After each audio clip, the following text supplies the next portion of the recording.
programang ito ay rated SPG. Striktong patnubay at gabay ng magulang ang kailangan. Maaaring may masiselang tema, lengguwahe, karahasan, sexual, horror o droga na hindi angkop sa mga bata. Natawag niya pa nga pong dad. Ngayong Biyernes, Ngayong Biyernes, malalaman na nga dito ni RJ ang tungkol sa paghingi ni Zoe ng tulong at sa pagtawag dito kay Doc Carlos Benitez. At dito nga na sinasabi ni Annalyn kay RJ na hindi lang iyon dahil tinatawag daw ni Zoe na daddy si Carlos Benitez. Kaya mas lalong napaisip ng husto itong si RJ na kung bakit kay Carlos tumawag itong si Zoe at humingi ng tulong. Lalo pat sinabi ni Lynette na umalis daw agad itong si Carlos ng hating gabi at hindi niya daw alam kung saan ito nagpunta o baka pinuntahan itong si Zoe dahil humingi nga daw ito ng tulong. Kaya mas nadagdagan ngayon ang problema ni Doc RJ dahil sa hindi pa rin nila mahanap itong si Don Pepe. Hanggang sa may mga pulis na nga na pumunta dito sa Apex at may pinapakitang larawan kung kilala ba daw nila itong si Balahadya na dating pulis. Dahil may malaking kaso daw itong kinakaharap at pinaghahanap din nila ito. At dito nga na natatandaan ni RJ na itong si Balahadya ang dating kasabwat at auhan dito ni Moira tungkol sa pagtago dito sa hard drive ng CCTV footage sa nangyaring aksidente ni Doc RJ. Kaya dito niya naisip na baka si Balahadya nga ang dumukot dito kay Don Pepe at kasabwat itong si Moira.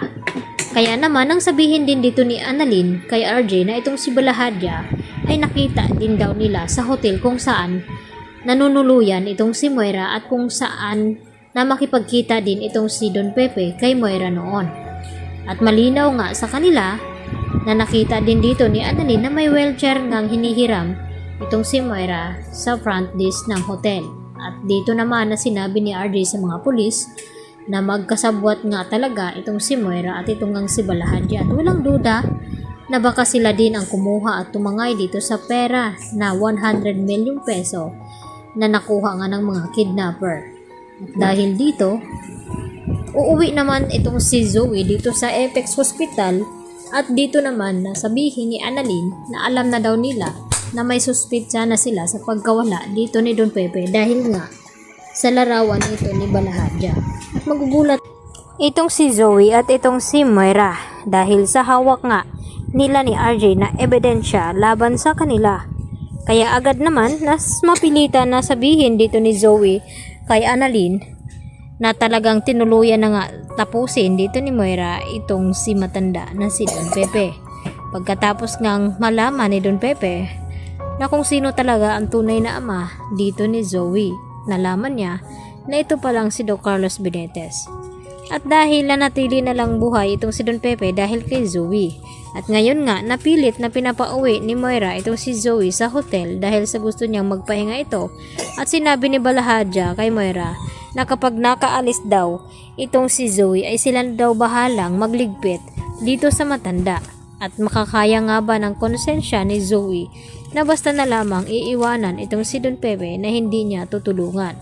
Dahil kabilin-bilinan din ni Don Pepe dito kay Zoe na kahit ano daw mangyari sa kanya ay mananatili din daw na apo itong si Zoe dito ni Don Pepe. Kaya hindi nga mapigilan dito ni Zoe na umiyak sa harap mismo ng kanyang lolo dahil napamahal na rin siya nito. Kaya yan ang ating patuloy. Napakaabangan mamaya kung talagang awa nga bang maramdaman ni Zoe dito nga kay Don Pepe. Yan lang po at marami pong salamat sa inyong panonood.